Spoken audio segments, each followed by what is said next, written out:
Hey there, is this Jenna, Chris's wife? Chris? You mean Christopher? Duh, who else would I be talking about? Right. And who is this? Oh, me? I'm Chris's girlfriend. His what? Girlfriend, sweetie. And surprise, I'm pregnant with Chris's baby. You're pregnant? Yep, just entered my 3rd month. So, yeah, time to file for divorce, okay? Excuse me? You can't just... Oh, no worries. I made things easier for you. Left the divorce papers in your shared folder. Chris said you to keep one. I already filled out my side. All you had to do is sign and take it to City Hall. Chop chop. Anyway, bye.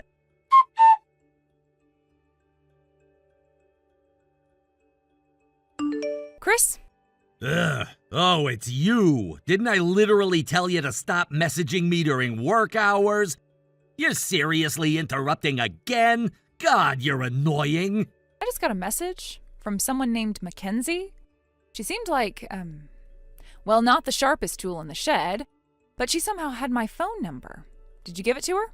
Wait, Mackenzie texted you? So I take it that was not a joint decision. Well, you might want to know she told me she's pregnant with your child and that she wants me to file for divorce. She's already filled out her half of the paperwork, apparently. Damn! So she finally said it! Finally said it? That's what you have to say? Chris, what the hell is going on? I'm sitting here pregnant with your baby, and now I find out some other woman is pregnant too? What kind of twisted soap opera nonsense is this? Well, I mean, we did the thing. She got pregnant. That's how that happens, right? Unbelievable. That's your response? Not even a shred of remorse or shame? Let me be clear. I am not just going off her word. I wanted to hear from you directly. But your reaction tells me everything. So it's true. You cheated. While I was at home carrying your child, dealing with the nausea and pain and hormonal chaos, you were busy knocking someone else up. Okay, fine. Can we not do this right now? I got a meeting in 10 minutes. I'll explain everything when I get home, all right? You always say that. I'll explain everything later. And then later never comes. You're always too busy, too tired, too distracted.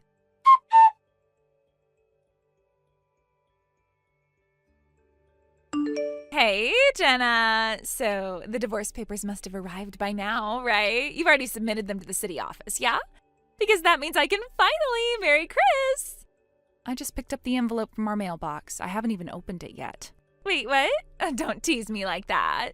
Jeez, no wonder your husband cheated. You're so inconsiderate. It's people like you that make pregnancy even harder. Anyway, I am pregnant with Chris's baby, so it's obvious I'm a better woman than you. It's literally confirmed at this point. Interesting, considering I'm pregnant as well. What? Yes, I'm pregnant with Chris's child, just like you. Though from your reaction, it seems he hasn't told you that. Now things are rather complicated, don't you think? Wait, are you seriously thinking about keeping the baby? I have every right to. But let me be clear, I have no intention of staying married to a man who cheats while his wife is carrying their child. So yes, I am open to a divorce. Well then great, file it already. Get it done, go submit those papers. Mackenzie, may I ask how old you are? Why do you care? Your writing gives off the impression of someone quite young. I'm simply curious. I'm 20. Why? Well, that makes sense. You're still at the age where you think declarations of love over text and babies make everything better. Aren't you like 30 or something? Getting pregnant at that age, that's kind of rough, don't you think? Not really. It's quite common these days, especially among women who have stable careers, marriages, and actual plans. Still, don't you think Chris would be happier having a child with someone young and cute like me, rather than some aging wife? Let's not pretend your appearance is the central issue here. This isn't a beauty contest. And if it were, your personality would disqualify you. Huh? Your age doesn't exempt you from the consequences of what you've done. I hope you understand that. What do you mean, consequences? The divorce papers won't be submitted until certain matters are resolved. Wait, what? You're not submitting them today? But I need this done. My lease ends next week. Come on. That's your problem, not mine. This isn't fair. You have to divorce him. Don't raise your voice at me. You clearly don't understand how marriage works. Two people legally bound by law can't just break up because a third party demands it.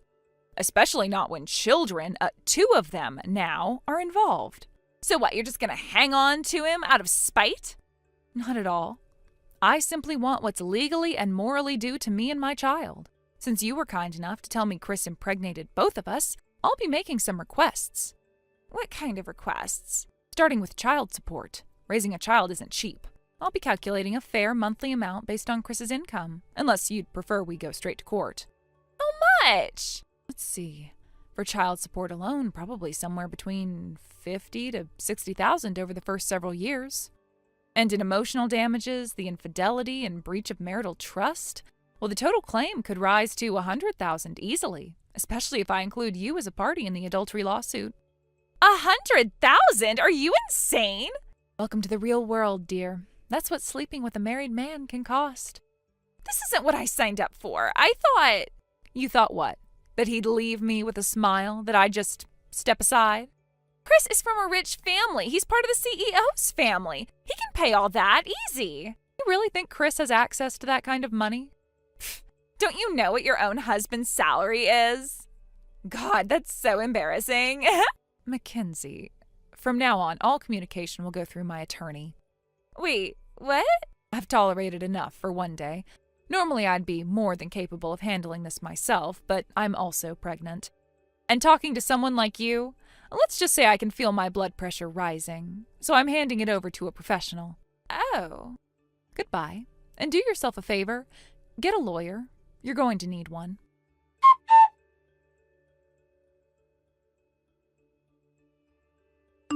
Chris, when exactly are you coming home? You do realize that avoiding a divorce conversation doesn't make it go away, right? Oh, come on. We've already decided on the divorce. Just go file the damn papers already. I'll pay the damn alimony. You can even decide the amount. Cool? Is that so? Then let me remind you, I'm still carrying your child. Wait, what? That's right. And when you factor in child support alongside alimony, we're looking at around $100,000. Whatever. Totally worth it if I get to marry Mackenzie. She's young, she's hot, and most importantly, not a bitter hag like you. I see. You're at Mackenzie's place right now, aren't you? Damn right I am. I'd rather stare at her sweet little face than your bitter one any day of the week. You're past your expiration date. So do us all a favor and get out of that house already. It's mine now. Sure. Then I'll be taking the furniture and appliances with me. Are you serious right now? All that stuff belongs to me. I paid for everything. You so much as take a lamp and I'll have you arrested for theft. Got it? Interesting.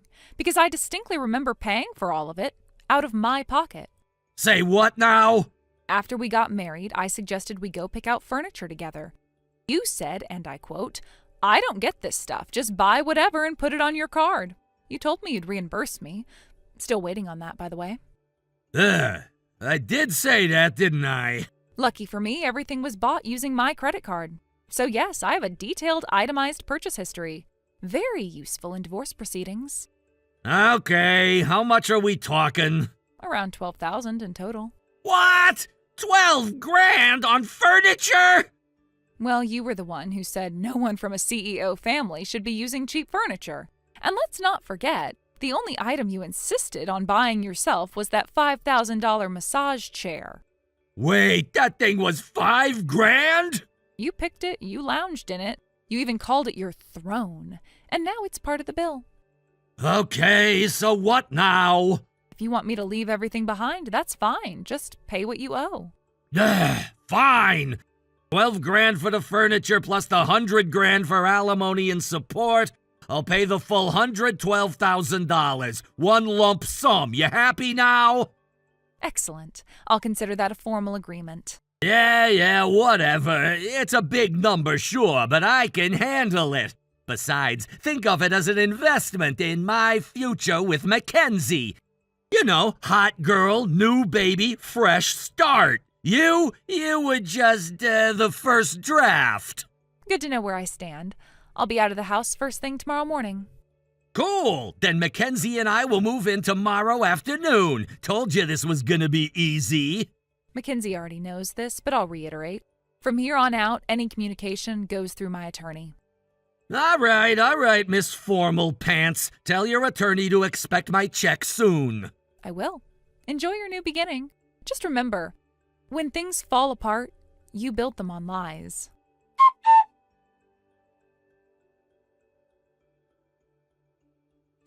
Hey, Jenna! Answer me, damn it! What the hell is going on? I told you before, didn't I? If you have anything to say, go through my attorney. Screw that! You're gonna tell me! Why the hell did I get fired today? Isn't it obvious? You tried to charge your alimony and child support payments as company expenses. It may not have gone through, but asking the accounting department to handle that transfer was, well, an incredibly stupid move. That's my future company! I can use the money however I damn well please! Excuse me? Your future company? Well, that's news to me. Don't act dumb! I married the CEO's daughter! That makes me the next in line for the job! Chris, you seriously believed that nonsense? Wait, what? I went on maternity leave. I didn't resign. And even if I had, our company doesn't operate on fairy tales like marry the boss's daughter and inherit the throne. We're a merit-based company. But I thought... You thought wrong. Even if you were a candidate for the role, do you really think you'd still be after cheating on your pregnant wife and knocking up a 20-year-old girl? Okay. Look, I've been thinking maybe this whole divorce thing is a bit premature. Is that so? Yeah, I mean, think about the kids, Jenna. They deserve to grow up with both parents, right? Interesting. You weren't thinking about that when you signed away your parental rights to our child, were you? Wait, what? Signed a waiver, Chris. You said you wanted nothing to do with my child because you were starting fresh with Mackenzie. Remember? Well, yeah, but things are different now. No, they're not. You just finally realized that you've got nothing left. Look, I'm willing to stay married, okay? Let's just call it off, pretend none of this happened. It's too late for that. I already filed the divorce papers. You what? Filed and finalized. We're no longer married. Congratulations, you're now legally just a guy who cheated on his pregnant wife with a 20-year-old intern. Jenna, come on, please. I messed up, okay? Yes, you did. And now you're living the consequences. You lost your job, your marriage, your reputation, and soon, a sizable chunk of your bank account. But Mackenzie, she's still here for me. She loves me. You mean the same Mackenzie who called me in tears yesterday after realizing you lied about being separated? She called you? Yes. Apparently she's not so keen on playing stepmom to 2 kids from 2 different women, especially after she realized you're broke. No. She said she was different. She promised. People say a lot of things, Chris. You should know that better than anyone. Jenna, please, don't leave me like this. Can't we at least talk face to face? Why? So you can cry your way back into a home you gave up? I didn't mean for it to go this far. But it did. And now you have no job, no home, and no one left willing to clean up your messes. You don't mean that. I do. You're no longer my problem. So what, you just get to walk away clean? I was clean. You're the one who dragged this marriage through the dirt. Please, don't go. You already said goodbye, Chris. You just didn't know it at the time. Then what am I supposed to do? I suggest you figure that out. Because for the first time, Chris, you're on your own. Goodbye, Chris. Enjoy your new life. I'll enjoy mine. Without you.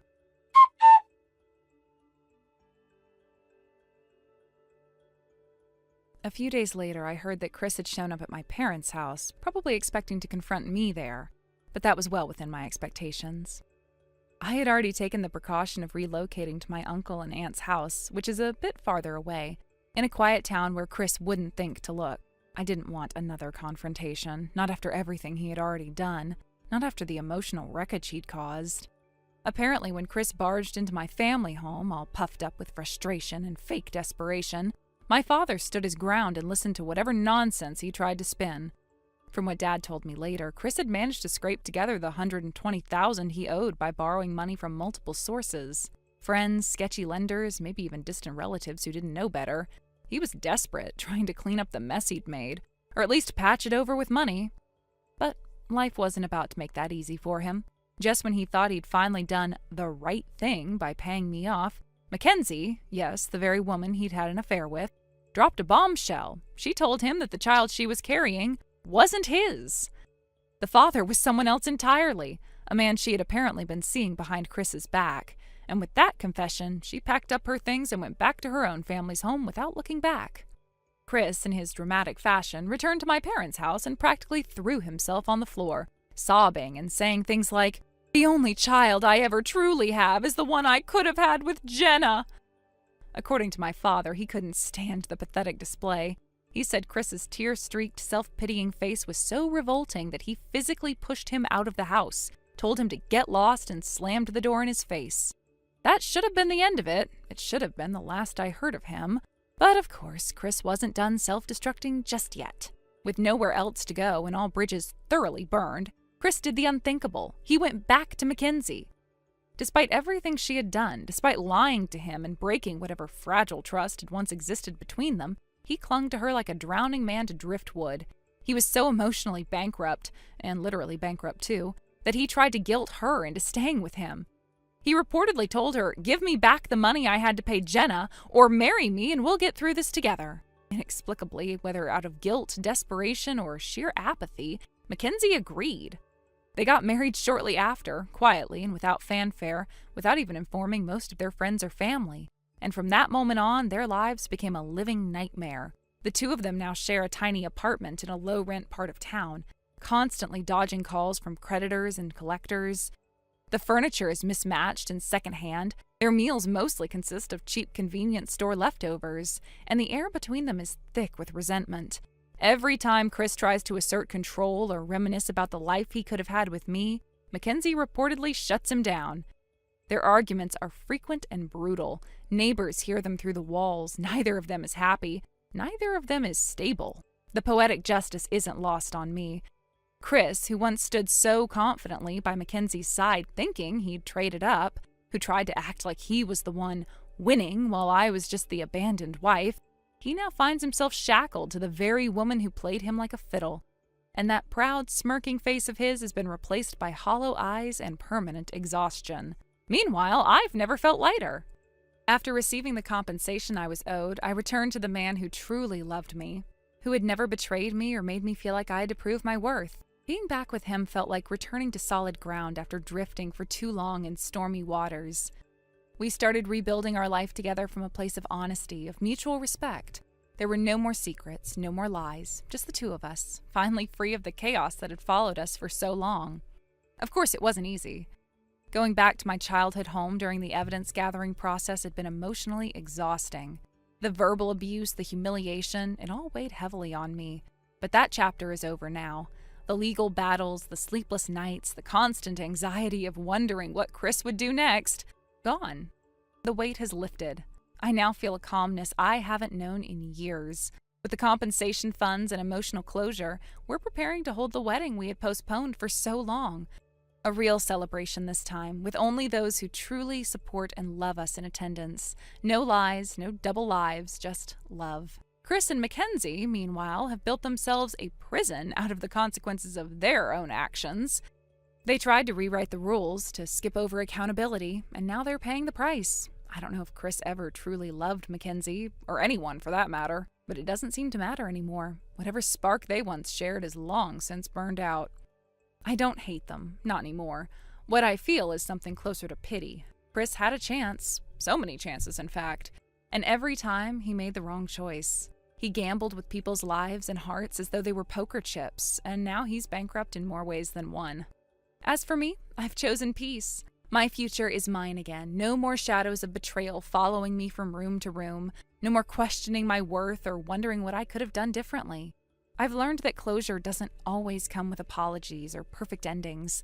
Sometimes it comes in the form of watching someone who hurt you finally face the consequences of their actions and realizing that you no longer care. You've moved on. And that, in itself, is the sweetest justice of all. In the weeks that followed, I found myself reflecting on how much had changed, not just externally, but within me. There was a time when I believed that forgiveness had to be spoken, that healing meant confrontation, or that I had to understand why people did the awful things they did. But I've come to understand that some questions don't need answers. Closure doesn't always come with a neatly tied bow. Sometimes walking away is the resolution. My days are filled with art again, painting, illustrating, even hosting a small weekend workshop for kids at the community center. It feels incredible to be creating beauty out of the same hands that once wiped away tears. There's something powerful in reclaiming your time, your energy, and your space. Thank you for watching and listening. We hope you enjoyed the video. Don't forget to like this video and subscribe. Also, feel free to leave a comment about what you thought of the story. We look forward to seeing you at the next story. Thank you for watching. Please subscribe and hit the like button. See you next time.